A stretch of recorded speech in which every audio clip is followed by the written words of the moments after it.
Okay, let's get into this today. We are looking at a case that is just incredibly intense and polarizing. We're talking about Darlie Routier. It's a capital murder conviction out of Texas that really since 1996 it's never really left the public conversation. No, it hasn't. And at the heart of this story is something just devastating. The loss of two very young boys, 6-year-old Devin and 5-year-old Damon Routier. And it is so important that we approach this whole subject with the seriousness it deserves. I mean, we're talking about the loss of 2 children. Absolutely. So our goal here is to really conduct a thorough analysis of the source material. We're going to stick to the established facts, the evidence, which is often very contradictory, that was presented at trial, and the legal questions that they continue to hang over this case even decades later. And we have to state the core conflict right up front because it's why this case is still so debated. Darlie Routier was convicted.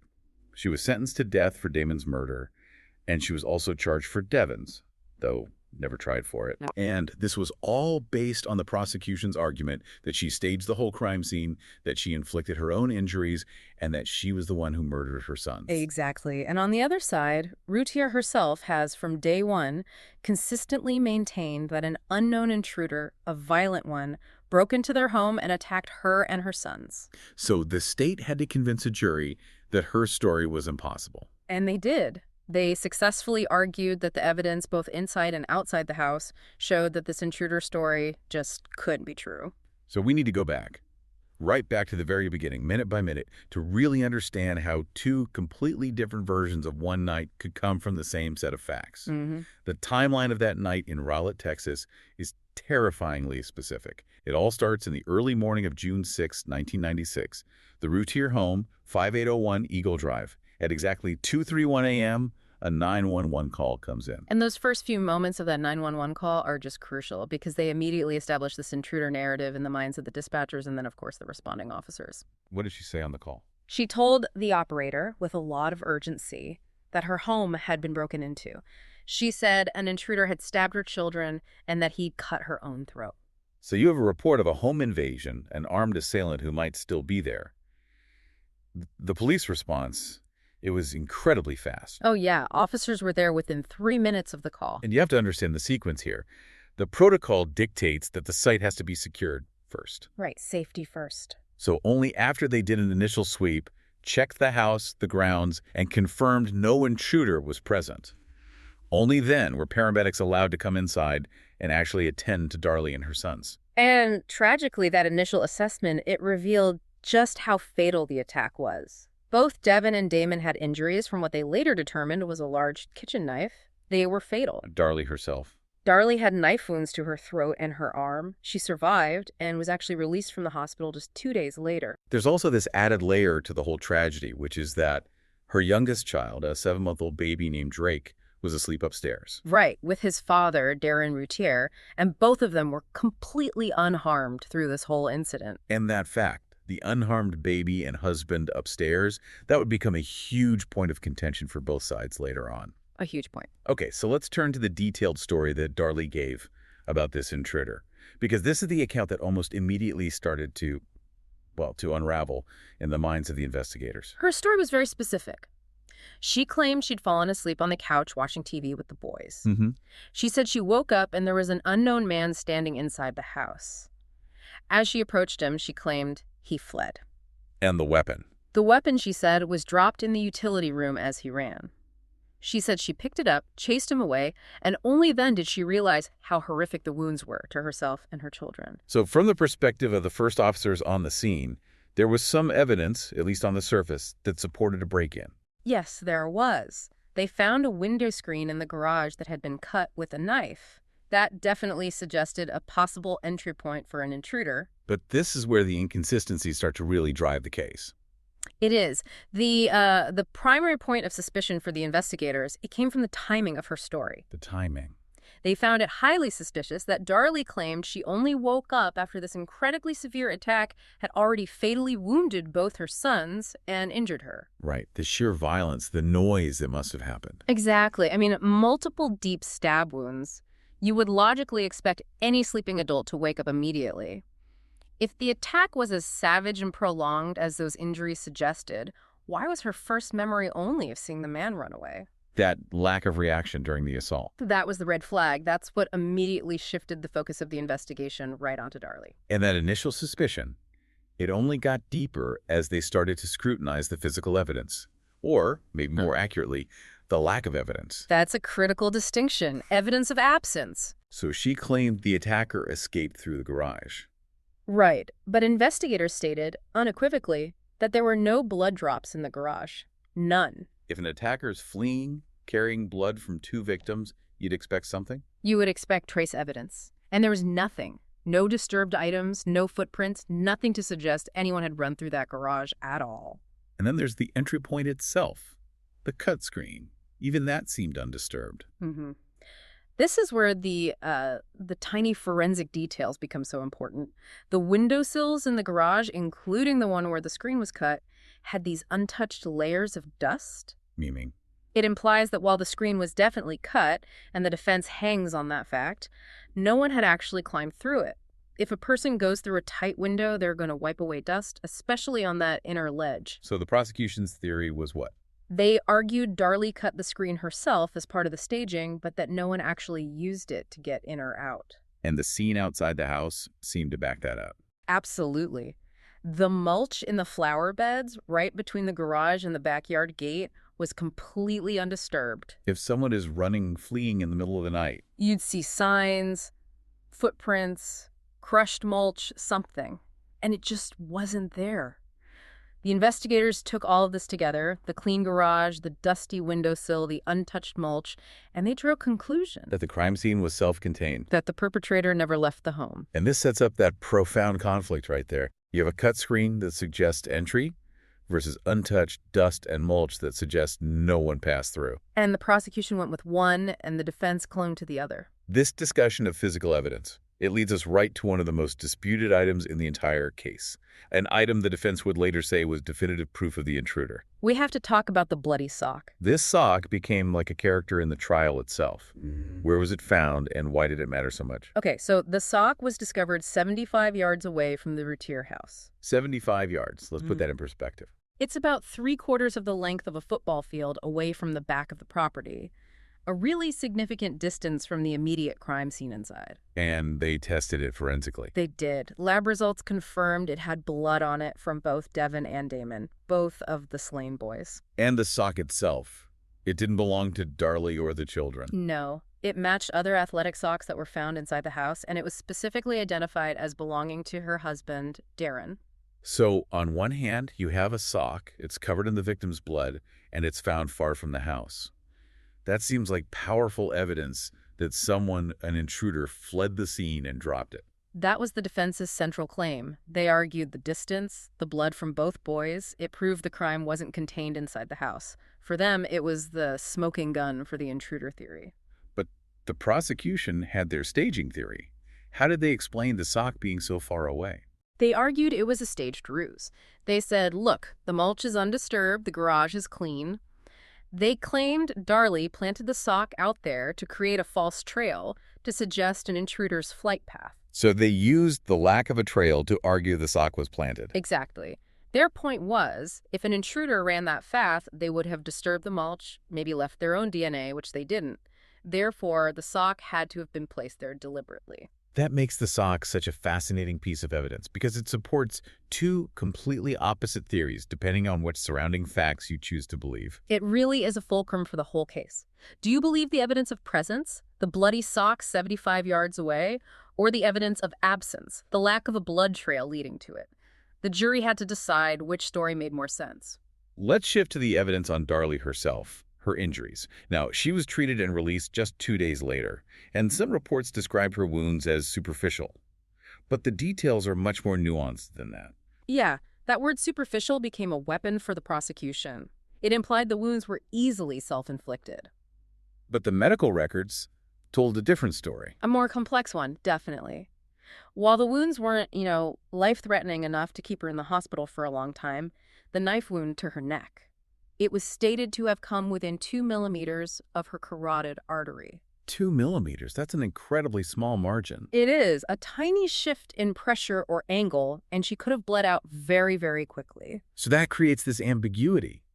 Was it a near-fatal attack by an intruder, or was it an almost impossibly precise attempt at staging a wound without actually killing yourself? Precisely. And that ambiguity became a major point of conflict between her initial doctors and the defense experts later on. But before we get deeper into the trial itself, we have to talk about the most damaging piece of evidence against Routier that wasn't forensic at all. The silly string. The infamous silly string controversy. I mean, this video clip arguably had a bigger impact on the jury and the public than any blood spatter analysis. This is where the case shifted. It went from a forensic investigation to a national media spectacle about character.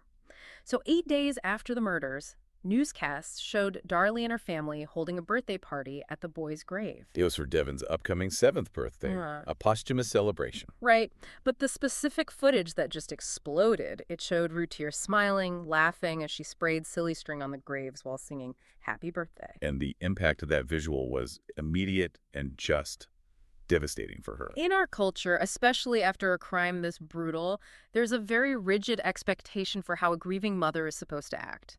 Solemn, tearful, withdrawn. And this wasn't that. Not at all. And that brief 8-second clip was interpreted by so many people, and crucially by the prosecution, as bizarre, inappropriate, and just, lacking any genuine grief. It became instant proof that she was cold enough to kill her own kids. Routier did try to explain it later. She offered her own emotional logic behind it. She did. She said she was just trying to honor Devon and give him all the birthday wishes he'd never get. She said, but how do you know what you're going to do when you lose 2 children? How do you know how you're going to act? It sounds like she was describing a very personal, maybe even dysfunctional way of handling an unimaginable level of grief. Absolutely.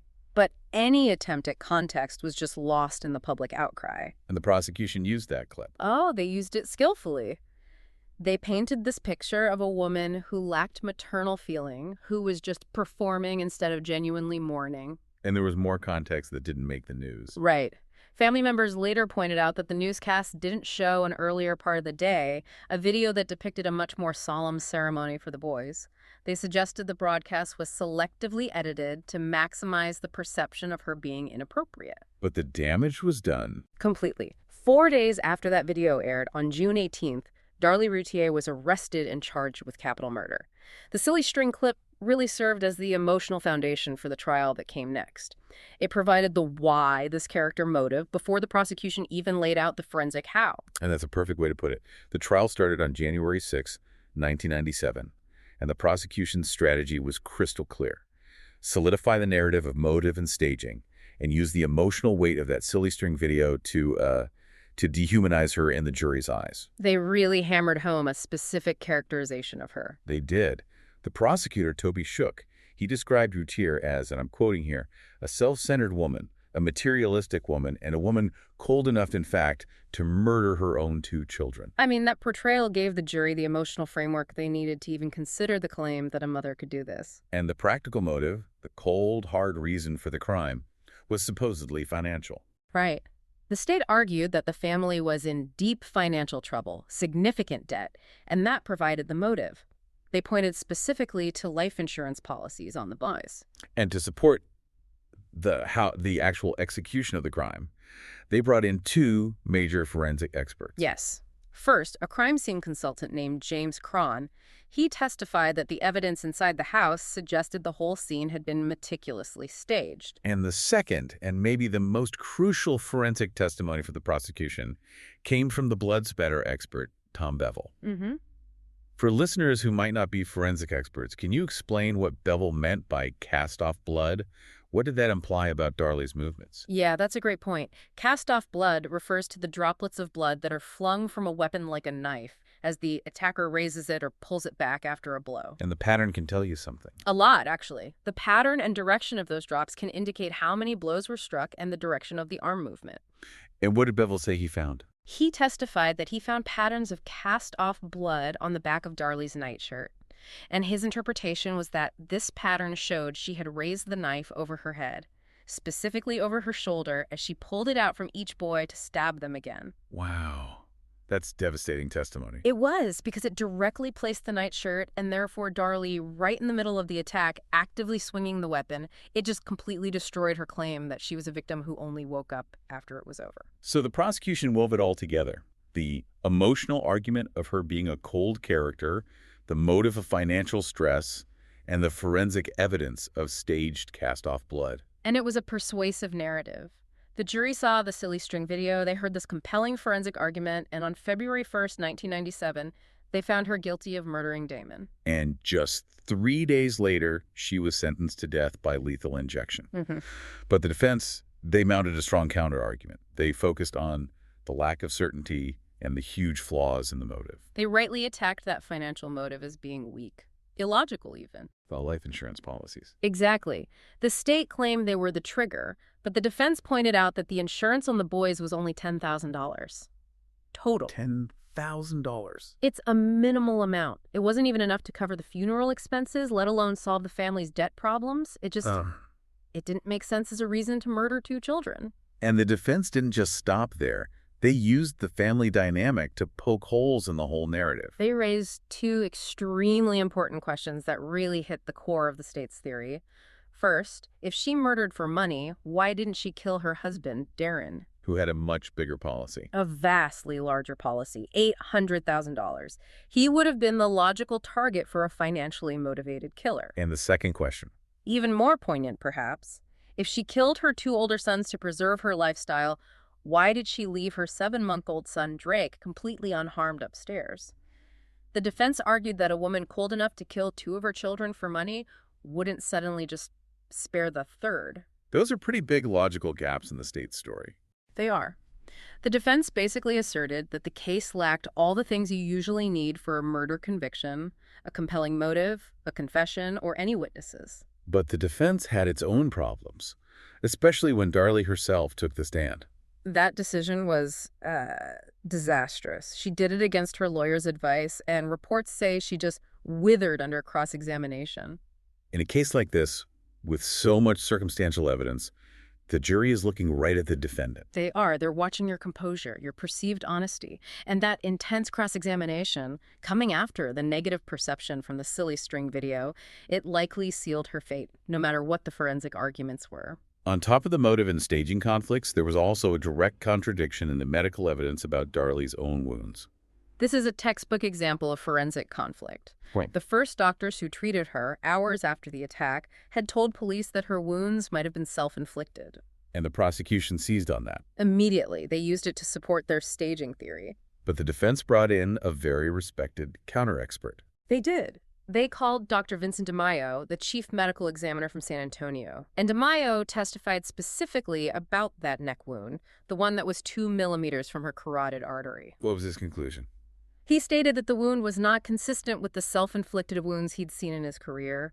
He talked about hesitation marks, these shallow, tentative cuts you often see in self-inflicted wounds. He said the severity and the singular nature of Darlie's deep wound suggested it was delivered by someone else. So you have an initial assumption from the treating doctors versus a detailed forensic opinion from a top medical examiner. Exactly. And that uncertainty, it was a critical flaw in the prosecution's whole staging argument. It seems like the defense was trying to sell the jury on physical impossibility, while the prosecution was selling a psychological motive.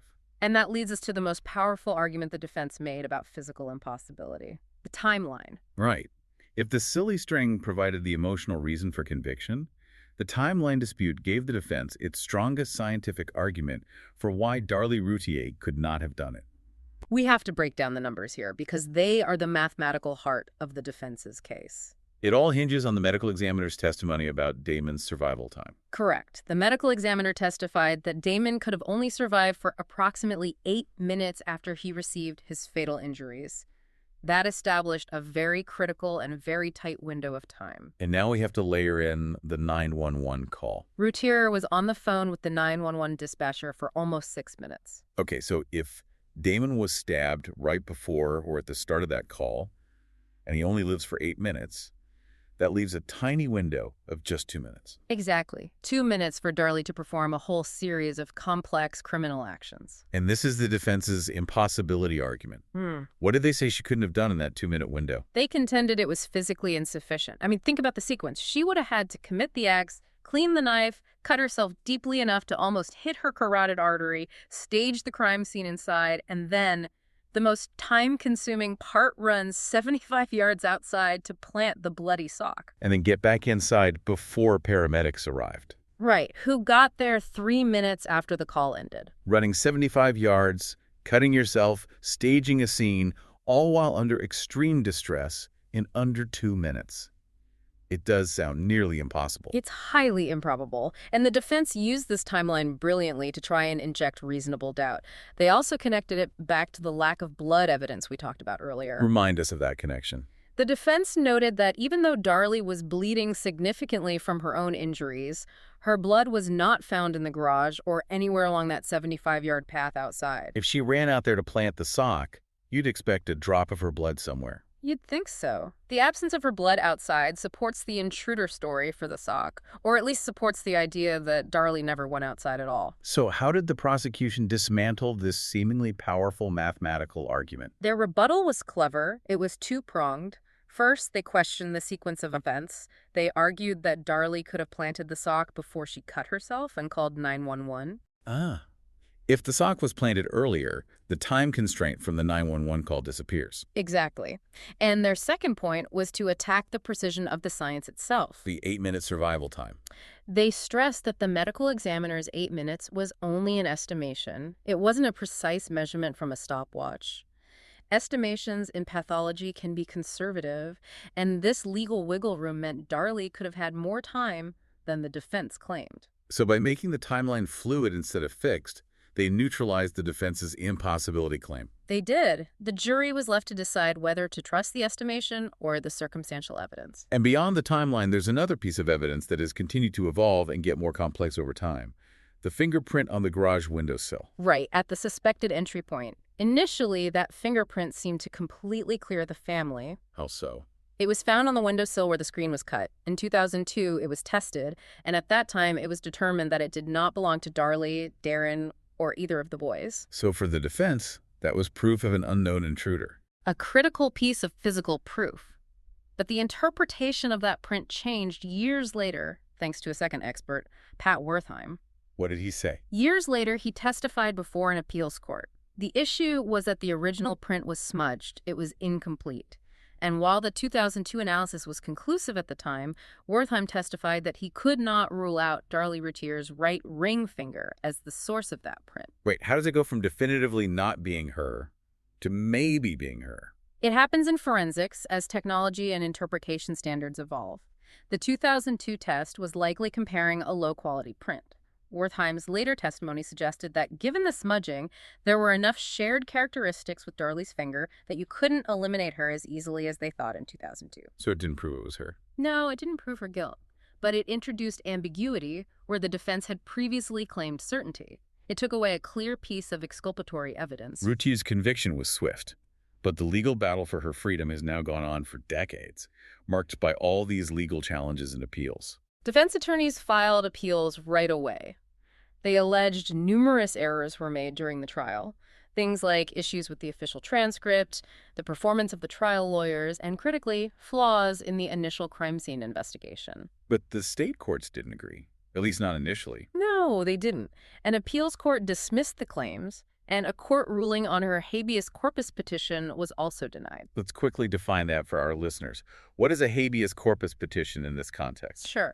A writ of habeas corpus is a legal tool prisoners use to challenge the legality of their detention. So for Darlie, this was her way of arguing that her constitutional rights were violated during the trial, which would mean she'd need a new trial or to be released. And the denial of that meant the conviction was legally upheld despite all the controversy. Correct. And that brings us to the modern era of this case, which is defined entirely by the advancement of DNA technology. The search for evidence that might have been invisible or untestable back in 1997. Exactly. The modern legal fight is all about the fact that forensic tech has just moved so quickly since the late 90s. Since at least 2008, Routier has been granted the right to new DNA tests as the technology has improved. And this has happened in multiple waves. It has. In 2008, she was first granted the right to new DNA tests. Then, in January 2014, something really remarkable happened. A federal judge granted a request from both the prosecution and the defense for further, more advanced DNA tests. The fact that both sides agreed to it is very unusual. It shows just how uncertain the original evidence really was. What items were they testing? They focused on the three most critical items. First, the bloody fingerprint from the windowsill. Second, the bloody sock found 75 yards away. And third, her nightshirt with the controversial cast-off blood spatter. The hope was that modern testing could finally pull a foreign DNA profile from one of them. And the cooperation continued. There was a third push for testing. Yes. In 2018, the Criminal District Court ordered a third round of DNA testing, again with the backing of both sides. It seems like the legal system itself wants clarity here. It does. Modern DNA tech can do things like separate mixed DNA profiles, test tiny amounts of touch DNA, things that just weren't possible in 1997. So after all these years, multiple rounds of testing, what is the current status of the case as of 2024? And this is the key insight. The uncertainty persists. The results of these advanced DNA tests are still pending, or, if they've been completed, they haven't yielded a definitive, conclusive foreign profile that can be matched to a suspect. So we're still in this scientific limbo. We are. The modern science that could either confirm the conviction or shatter it remains elusive. While the legal fight has been going on, the personal side of this has also evolved, specifically with her ex-husband, Darlie Routier. Right. In June 2011, Darren filed for divorce. He said the decision was mutual, very difficult, and that they were doing it to end the limbo they'd been living in. But crucially, he's maintained her innocence. He has. Despite the divorce, Darlie Routier has consistently and publicly stated that he still believes his ex-wife is innocent. His ongoing belief, even after their marriage ended, just adds another layer of complexity to this case. And the combination of the horrific crime, the inconclusive evidence, and the high-stakes appeals process has, of course, attracted enormous media coverage over the decades. It's become a permanent fixture in true crime. There have been numerous books, like Precious Angels. The author of that book actually initially supported the conviction, but later reversed her position to support Darlie's fight for DNA testing. And its presence on television speaks to the public's continued interest. Oh, absolutely. It's been on Forensic Files, 48 Hours, Werner Herzog's powerful documentary series on death row. More recently, the ABC series The Last Defense dedicated a lot of time to examining potential flaws in the conviction. The fact that it's still being covered so extensively shows just how much doubt still surrounds this case. It really does. There is no consensus on whether justice was correctly served. This analysis really highlights the challenge of reaching certainty in a case built almost entirely on conflicting interpretations of circumstantial evidence. On one side, you have the dramatic, irreconcilable conflicts in the physical scene, the undisturbed dust, the lack of blood in the garage, all arguing against a fleeing intruder. And yet those facts directly clash with the existence of that bloody sock 75 yards away. And of course, the powerful timeline argument. That 8-minute survival window for Damon versus the 6-minute 911 call. The defense weaponized that, suggesting an almost impossible time frame for Darlie to have staged everything, hurt herself, and planted the evidence. So the original conviction really relied on the jury accepting the state's rebuttal, that the timeline was just an estimation, that the wounds were self-inflicted, and that her character, as painted by the media, was cold enough to do it. And the current status of the case, really it all rests on those pending DNA results. The promise of modern science potentially providing the one definitive piece of evidence that could finally end the debate. The whole Routier case just illustrates the profound legal challenges of relying on circumstantial evidence when you have no confession and no definitive witness. It does. We spent a lot of time dissecting the physical evidence, the cast-off blood, the neck wound, the bloody sock, the dusty windowsill. But consider how much weight the jury ultimately placed on that brief, emotionally charged clip of Darlie Routier smiling and spraying silly string at her son's gravesite. When we analyze a case that lacks definitive proof and hinges on how we interpret someone's actions under extreme duress, it brings up an important question for you to consider. How do we, as observers or potential jurors, separate our powerful emotional responses to someone's perceived behavior, their unusual way of grieving, from the objective and often ambiguous facts presented by forensic science? What role should our emotions play in the pursuit of truth? That is a very powerful question to think about. Thanks for listening.